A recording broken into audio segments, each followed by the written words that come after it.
Greater Hyderabad అభివృద్ధికి CM Revanth Reddy పాటుపడుతున్నారన్నారు Congress నేతలు. Greater పరిధిలోని మల్లాపూర్ డివిజన్లోని అభివృద్ధి పనులకు నిధులు కేటాయించింది సర్కార్.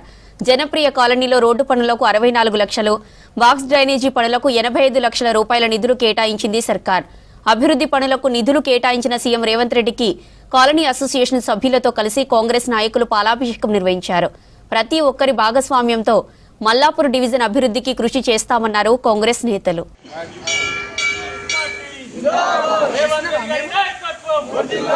2 నెలల ముందు మనకి బస్తీబాట మేము మా కాంగ్రెస్ శ్రేణులతో కలిసి చేస్తున్న బస్తీబాట కార్యక్రమంలో భాగంగా మన జనప్రియకు వచ్చినుండే. ఈ 2 నెలల ముందు వచ్చినప్పుడు మనకి బస్సు సమస్యలు మెయిన్ సమస్యలు ఏంటంటే ఒక 10 నుంచి 12 సమస్యలు ప్రధాన సమస్యలు మేము రాసుకోవడం జరిగింది మా బుక్లో. అదే ప్రధాన సమస్యలు మనకు మెయిన్గా ఈ బాక్స్ డ్రైనేజ్ అనేది ఉంది. అలాగే ఇంకొకటి బాక్స్ డ్రైనేజ్ ఎక్స్టెన్షన్ ఈ అన్నపూర్ణ కాలనీ పర్మిషన్ త్రూ ఒకటి అన్నపూర్ణ కాలనీలో 85 లక్షలతో ఒకటి శాంక్షన్ చేయించడం జరిగింది. ఈ అక్కడనే ఉండి ప్రతి ఒక్క చూసినట్టయితే ప్రతి ఒక్క లైన్లో రోడ్లు అన్నీ మొత్తం డ్యామేజ్ అయ్యి చూసడం జరిగింది. ఇది ఒక సమస్య కూడా మేము అన్ని సమస్యలు పర్మిషన్ దృష్టికి తీసుకోవడం జరిగింది. వాళ్ళు వెంటనే స్పందించి అనిల్ ఫస్ట్ ఉన్న సమస్యల్లో ఏదో ఒకటి ఫస్ట్ నాతో అయినంత గారికి అధికారులతో మాట్లాడి చేపిస్తా అని చెప్పి హామీ ఇవ్వడం జరిగింది.